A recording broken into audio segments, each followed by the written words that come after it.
Hi everyone, welcome to tech మీద. ఈ ఛానల్ని స్టార్ట్ చేయడానికి మెయిన్ రీజన్ వచ్చేసి స్టూడెంట్స్కి స్టడీ, అలాగే competitive exams, ECE concepts and అలాగే ఆర్ఆర్బీకి సంబంధించిన టాపిక్స్, అలాగే గ్రూప్స్కి సంబంధించిన టాపిక్స్ అయితే మనం ఈ ఛానల్లో అయితే డిస్కస్ చేస్తాము. దాంట్లో అన్నీ మిక్స్ అయిపోతున్నాయి కాబట్టి ఇది సపరేట్గా ఈ ఛానల్ని అయితే స్టార్ట్ చేయాలని చెప్పేసి ఈ ఛానల్ని అయితే స్టార్ట్ చేయడం జరిగింది. సో ఈ ఛానల్లో వచ్చేసి మనకి ప్రజెంట్ ఉన్న ఏవైతే కాంపిటేటివ్ ఎగ్జామ్స్ ఉన్నాయో వాటికి సంబంధించిన ఫుల్ క్లాసెస్ అయితే ఈ ఛానల్లో అప్లోడ్ చేయడం జరుగుతుంది. అలాగే ఈ ఛానల్లో ప్రతి సబ్జెక్ట్ని కూడా డీప్గా అయితే ఎక్స్ప్లెయిన్ చేయడం కూడా జరుగుతుంది. సో నాకున్న ప్రీవియస్ ఛానలే కాబట్టి డైరెక్ట్గా ఈ ఛానల్ అయితే స్టార్ట్ చేయాలని చెప్పేసి ఈ ఛానల్ని అయితే స్టార్ట్ చేయడం జరిగింది. సో ఈ ఛానల్లో వచ్చేసి మనకి ప్రజెంట్ ఉన్న ఏవైతే కాంపిటేటివ్ ఎగ్జామ్స్ ఉన్నాయో వాటికి సంబంధించిన ఫుల్ క్లాసెస్ అయితే ఈ ఛానల్లో అప్లోడ్ చేయడం జరుగుతుంది.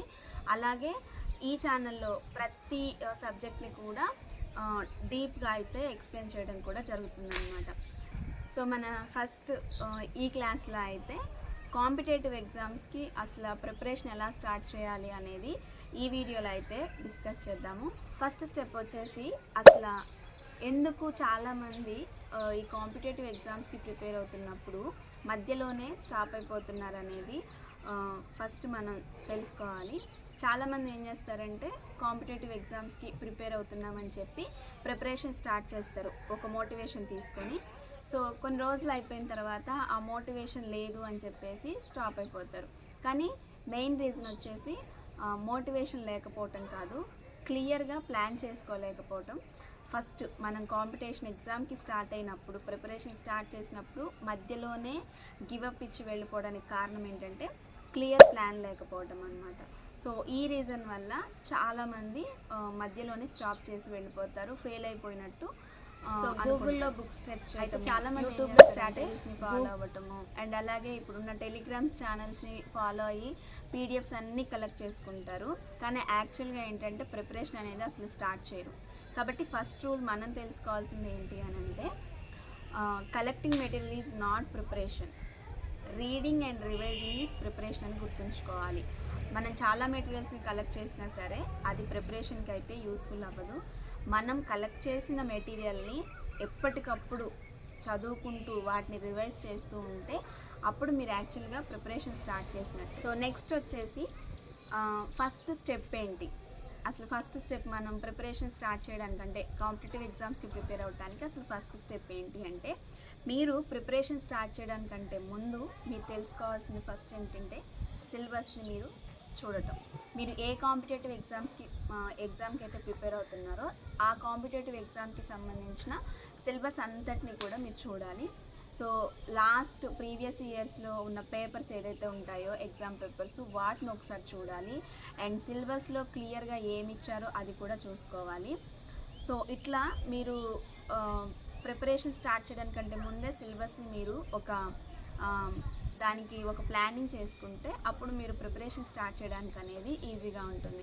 అండ్ అలాగే చాలామంది ఏం చేస్తారంటే ప్రిపరేషన్ స్టార్ట్ చేసి సిలబస్ కూడా చూసిన తర్వాత మార్క్స్ డిస్ట్రిబ్యూషన్ అనేది చూడరు. సో మెయిన్ ఇంపార్టెంట్ తెలుసుకోవాల్సింది ఏంటంటే మనకి ఇచ్చిన సిలబస్లో ఏ పార్ట్కి ఎంత మార్క్స్ డిస్ట్రిబ్యూషన్ ఉన్నది.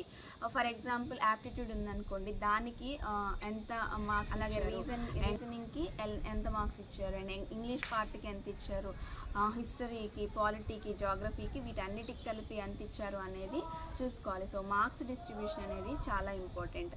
అండ్ ఈ ఫస్ట్ స్టెప్లో ఉన్న రూల్ ఏంటి అని అంటే సిలబస్ ఈజ్ రోడ్ మ్యాప్ లాంటిదండి, గుర్తుంచుకోండి. సిలబస్ మనం క్లియర్గా చదవకుండా ఏ ప్రిపరేషన్ కూడా స్టార్ట్ చేయలేము.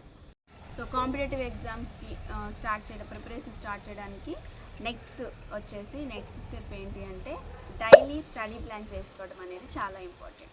సో మనం డైలీ స్టడీ ప్లాన్ చేసుకుంటుంటే ఏంటంటే మనం చదవటానికి ఆ టైమ్స్లో అలవాటు అయిపోద్ది అనమాట.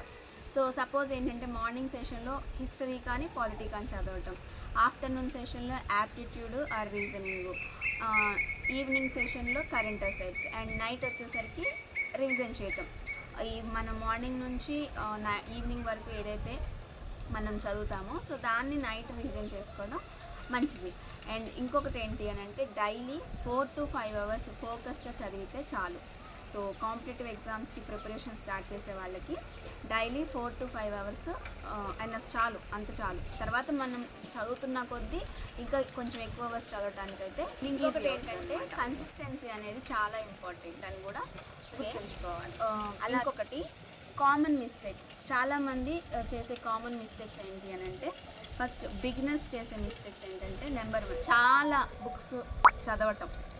సో టూ మెనీ బుక్స్ అయితే తీసుకోకండి. మీరు ఏదైనా సబ్జెక్ట్ చదువుతున్నారు అని అంటే ఆ సబ్జెక్టు ఫస్ట్ ఒక బుక్ తీసుకొని ఒక మంచి ఆథర్ బుక్ని మీరు తీసుకొని దాన్ని పూర్తిగా చదివిన తర్వాత మిగతా బుక్స్ ప్రిపరేషన్ చేయడం అనేది మంచిది. చాలా బుక్స్ తీసుకున్నారనుకోండి, ఒక్క సబ్జెక్ట్కే 4-5 ఆథర్స్ ఉన్న బుక్స్ తీసుకుంటే మీకు చదివినది అనేది చాలా కన్ఫ్యూజింగ్గా అయిపోతుంది అనమాట. సో అందుకనే ఎక్కువ బుక్స్ని ఫాలో అవ్వకండి. అండ్ ఇంకొకటి ఏంటంటే డైలీ కూడా టైం టేబుల్ మార్చడం అనేది కూడా చాలా తప్పు. ఈరోజు మార్నింగ్ నుంచి ఆఫ్టర్నూన్ వరకు ఎలా అయితే చదువుతారో సో రేపు కూడా అలానే ఫాలో అవటం మంచిది. ఎందుకంటే మీరు ప్రిపరేషన్ స్టార్ట్ చేశారు అంటే ఇప్పుడు మీరు బిగినర్స్. సో బిగినర్స్కి ఎలా ఉంటుందంటే ఇవాళ ఇదంతా చదివాం కాబట్టి రేపు టైం టేబుల్ మార్చుకొని వేరేలాగా చదువుతామని అనుకుంటారు. కానీ ఇక్కడే మనకి మిస్టేక్ అవుద్ది. ఈరోజు మనం ఈ టైంలో ఇప్పుడు సపోజ్ మార్నింగ్ 5:30 to 7:30 వరకు మీరు ఒక హిస్టరీ చదివారనుకోండి, రేపు కూడా అలానే చదవటం బెటర్. మీకు కొంచెం అలవాటు అయ్యేంత వరకు కూడా ఇలా చదివితే ఏంటంటే మీకు టైం టేబుల్ అనేది అలవాటు అయిపోద్ది. సో ఆ విధంగా మీరు డైలీ కూడా చదువుకోండి. ఇది నెంబర్ 3 మిస్టేక్ అనమాట. మనం చేసే మిస్టేక్స్లో, ఆస్పిరెంట్స్ చేసే మిస్టేక్స్లో థర్డ్ వన్ ఏంటి అని అంటే కంపేరింగ్ విత్ అదర్స్. చాలామంది వేరే వాళ్ళని చూసుకొని వాళ్ళతో కంపేర్ చేసుకుంటూ ఉంటారు. సో ఎప్పుడు కూడా వేరే వాళ్ళతో కంపేర్ చేసుకోకండి. మీ జర్నీ మీద మీరు ఫోకస్ చేయండి, అప్పుడే మనం నిలవగలుగుతాము. సో ఎప్పుడు కూడా వేరే వాళ్ళని చూసి కంపేర్ చేసుకొని అస్సలు దాని గురించి బాధపడొద్దు.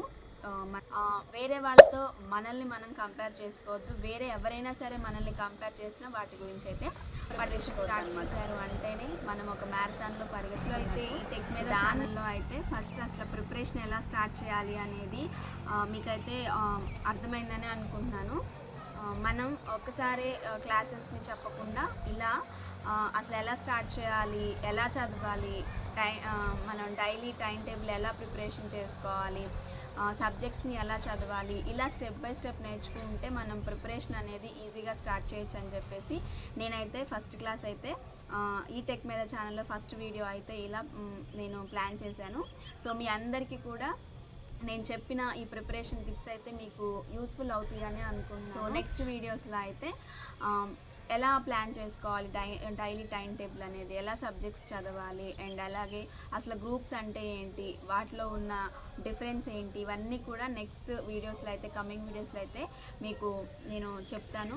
సో అప్పటి వరకు మన టెక్ మీద ఛానల్ అయితే సబ్స్క్రైబ్ చేసుకోండి. అలాగే మీ ఫ్రెండ్స్ అండ్ ఇంకా మీకు తెలిసిన వాళ్ళు ఎవరైనా ఎగ్జామ్స్కి ప్రిపేర్ అవుతుంటే వాళ్ళకి మన టెక్ మీద ఛానల్ అయితే మీరు చెప్పండి అండ్ షేర్ చేయండి, సబ్స్క్రైబ్ చేసుకోండి. Thanks for watching.